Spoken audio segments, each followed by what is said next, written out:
Hemos visto en apartados previos el criterio de espontaneidad y no espontaneidad de una reacción química a partir de la variación de energía libre de Gibbs de una reacción. Es decir, hemos dicho que cuando tenemos que la variación de energía libre de Gibbs de reacción positiva, tenemos una reacción no espontánea. Que si delta de G en cambio es igual a 0, estamos o el sistema se halla en equilibrio. Y si delta de G de la reacción es negativa, menor que 0, entonces la reacción es espontánea. Este es el criterio que hemos establecido. Ahora bien, ¿cómo vamos a determinar el valor de delta de G de una reacción en un problema determinado? Pues lo vamos a hacer en función de los datos que tengamos. Ya hemos visto en los apartados 20 y 21 dos formas distintas. Por una parte, en el apartado 20 hemos visto la relación matemática que existe entre la entalpía y la entropía para dar la energía libre de Gibbs. Y por otra, en el apartado anterior, el 21, también hemos visto cómo se puede calcular la variación de energía libre de una reacción con las energías libres de formación. Así, en función de los datos del problema, de lo que nosotros queramos calcular, aplicaremos una forma u otra. Es decir, vamos a tener lo siguiente, lo pondremos de forma esquemática. Tenemos la determinación, necesitamos determinar delta de GR para poder aplicar el criterio de espontaneidad y no espontaneidad. ¿Cómo lo haremos? Pues lo podemos hacer con la fórmula que hemos visto previamente, que es que delta de G es igual a delta de H menos T delta de S. Esta fórmula la podemos aplicar de dos modos. Por una parte la podemos aplicar cualitativamente, que es como hemos visto nosotros en el apartado 20. Apartado 20, podemos aplicarla cualitativamente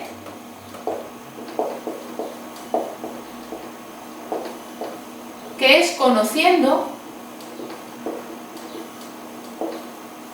los signos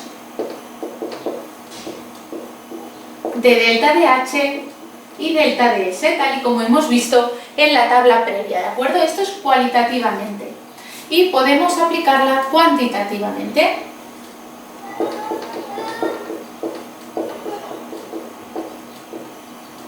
Es decir, conociendo los valores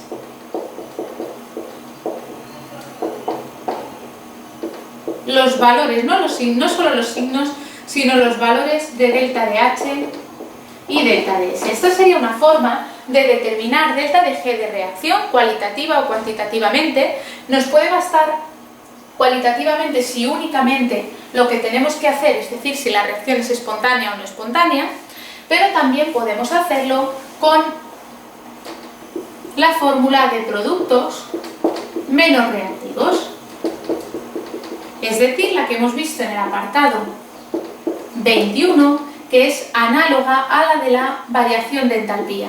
Así tenemos que delta de G de R estándar es igual al sumatorio de los coeficientes estequiométricos de los productos por sus entalpías o entalpías libres o energías libres de formación estándar para los productos menos el sumatorio del coeficiente estequiométrico de los reactivos por las variaciones de energía libre de formación de los reactivos estándar. Esta sería la otra forma. Por tanto, vamos a utilizar una fórmula u otra, ambas son válidas, pero va a depender de qué tenemos en el enunciado de un ejercicio. Si nos está dando los signos de delta de H y delta de S, solo podremos determinar de forma cualitativa el signo de delta de G.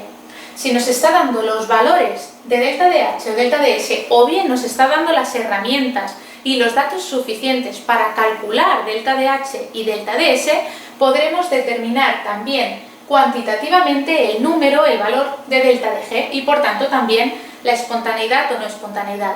Si por el contrario no nos da nada de delta de H ni delta de S, sino que nos da las energías libres de formación de los compuestos que intervienen en la reacción, vamos a utilizar esta otra fórmula. Veamos un ejemplo de cada uno de ellos. Tenemos el caso 1, el caso 2 y el caso 3.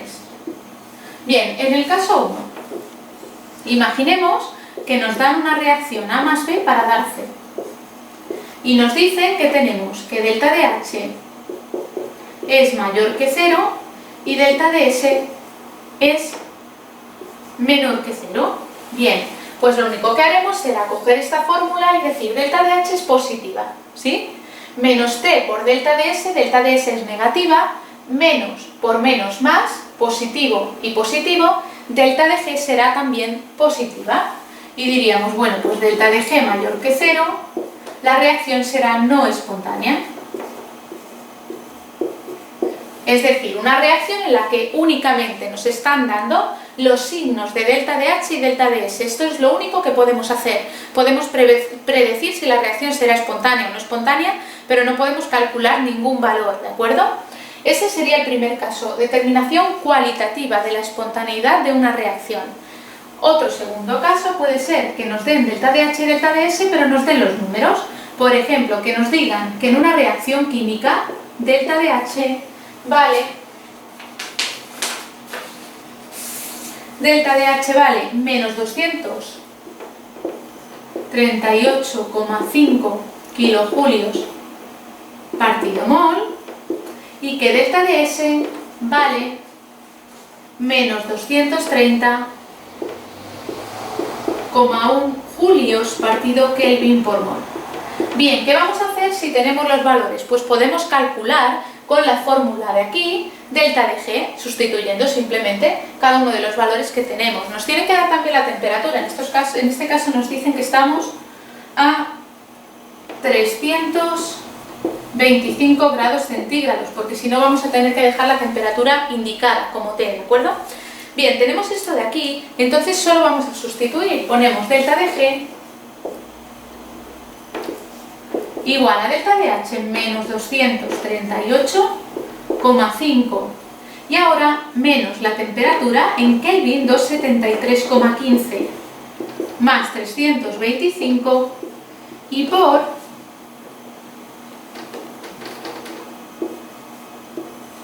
y por el valor de la entropía. Aquí a la hora de aplicar la fórmula tenemos que tener en cuenta una cosa. La entropía, como suele ser una magnitud más pequeña, viene dada en julios y no en kilojulios. En cambio, si nosotros lo ponemos aquí, las operaciones que hagamos tienen que estar en las mismas unidades. Las unidades deben ser congruentes. Por tanto, si la entalpía viene dada en kilojulios, la entropía también tenemos que pasarla a kilojulios. Como viene dada en julios, vamos a tener que dividir por 1000. Menos 230,1 entre 1000 nos dará menos 0,2301 kilojulios partido Kelvin por mol, dividiendo por 1000 para pasar a kilojulios. Así, aquí no vamos a poner menos 230,1, sino con el signo menos 0,2301 en kilojulios partido Kelvin mol. Una vez que tenemos las unidades correctas, únicamente se trata de hacer esta operación matemática y vamos a obtener el siguiente valor para la energía libre de esta reacción hipotética, que da menos 100,8 kilojulios partido mol. Así no solo tenemos el signo que nos da negativo, lo cual implica que la reacción es espontánea, sino también tenemos el valor numérico, lo hemos calculado cuantitativamente, sería el segundo caso, pero en ambos casos estamos a partir de esta fórmula. Por otra parte, puede ser que tengamos un ejercicio en el que nos den las entalpías libres o energías libres de formación de los compuestos que intervienen. Ese sería el caso 3. Imaginemos esta reacción de aquí, la reacción de formación de CO2 a partir de monóxido de carbono. Tenemos 2 moles de monóxido de carbono, reaccionan con 1 mol de oxígeno para dar 2 moles de CO2 y nos dan como datos lo siguiente: variación de energía libre de formación estándar del monóxido de carbono gaseoso igual a menos 137,17 unidades kilojulios partido mol, y la variación de energía libre de formación estándar del dióxido de carbono gaseoso menos 394 36 kilojulios partido mol. Pues ¿qué vamos a aplicar? Vamos a aplicar esta fórmula de aquí porque nos están dando las variaciones de energía libre de formación de los compuestos que intervienen. La del oxígeno no nos la dan porque, igual que ocurre con las entalpías de formación, para un elemento puro las energías libres de formación son cero. Por tanto, vamos a tener lo siguiente. La variación de energía libre de esta reacción será coeficiente estequiométrico de los productos por la variación de energía libre de formación de los productos, en este caso el CO2, el único producto, menos coeficiente estequiométrico de los reactivos, 2, por la variación de energía libre de formación del reactivo monóxido de carbono, menos coeficiente estequiométrico del oxígeno, del otro reactivo, 1, por la variación de energía libre de formación del oxígeno, que hemos dicho que, igual que las entalpías, cuando tenemos un elemento puro en su estado estándar es 0, por tanto lo podemos tachar y únicamente vamos a sustituir aquí. Tendremos delta de G R estándar será 2 por la energía libre de formación del CO2 menos 394,36 y menos 2 por la energía libre de Gibbs de formación del monóxido de carbono menos 137,17. Esto nos da un valor final de menos 257,19. Perdón, esto nos da un valor de, ahora lo explicaremos, nos da un valor de menos 514,38 kilojulios.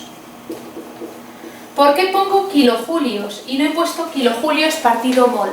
Pues porque en la energía libre de Gibbs de reacción, del mismo modo que ocurría con las entalpías de reacción, cuando aplicamos esta fórmula de aquí, el valor que obtenemos no es por mol, es para la reacción tal y como está ajustada.